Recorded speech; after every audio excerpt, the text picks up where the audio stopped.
depois do que jogaram as duas seleções ontem. Mas estava todo mundo pensando em Lionel Messi, Lionel Scaloni, na seleção brasileira também, no que ela deixou de fazer. Eis que Gilmar Mendes tira a caneta da gaveta num domingo à noite para tomar uma decisão, minha gente, que pode mexer com o tabuleiro todo que está sendo jogado lá em Brasília. O que é que o Gilmar Mendes decidiu ontem a partir de uma demanda apresentada pela Rede Sustentabilidade no Supremo Tribunal Federal? Que é possível, no orçamento da União para o ano que vem, tratar a verba para o Bolsa Família como uma verba que tem de ficar fora do teto de gastos.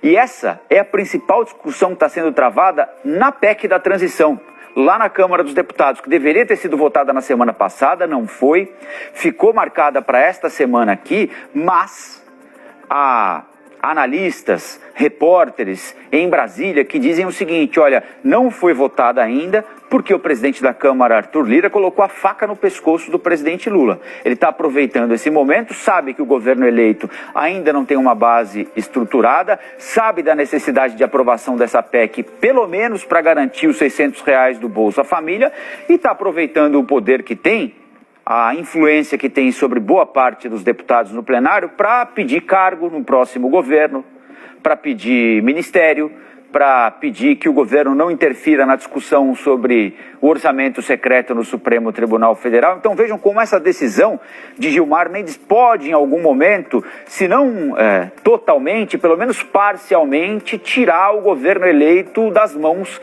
de Arthur Lira, onde o governo eleito parece estar já há alguns dias, né? Mas eu não vou me aprofundar aqui não, porque a Marina Demore tem mais informações para a gente a respeito desse assunto, chegando ao vivo, direto de Brasília. Foi uma movimentação, não é, Marina? Como se fosse um jogo de xadrez que terá consequências em diversos outros temas que vão ser abordados, já estão sendo abordados aí em Brasília, como eleição da Câmara, como formação do governo, como votação do orçamento secreto. Bom dia para você, Marina. Bom trabalho.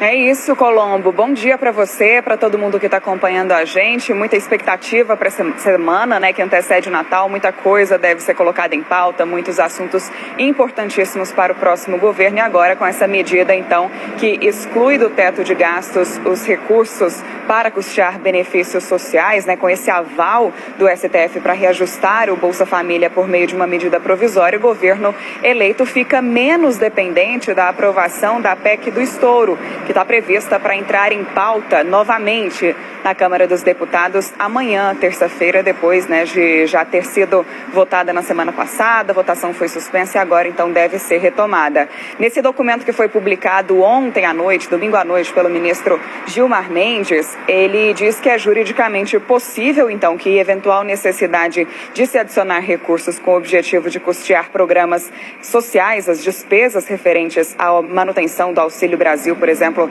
em R$600, pode, então, ser viabilizada pela abertura de crédito extraordinário, devendo ser ressaltado que tais despesas não se incluem na base de cálculo e nos limites estabelecidos no teto constitucional de gastos. Nessa decisão, Gilmar Mendes diz ainda que o dinheiro deverá vir da diferença entre o total de precatórios pagos e expedidos pelo governo, uma referência a outra PEC que já foi aprovada anteriormente, que é a PEC dos precatórios, né, aprovada ainda no governo do presidente Jair Bolsonaro. Lembrando que essa decisão atende a um pedido do Partido Rede Sustentabilidade que foi apresentado, então, ao STF na última sexta-feira.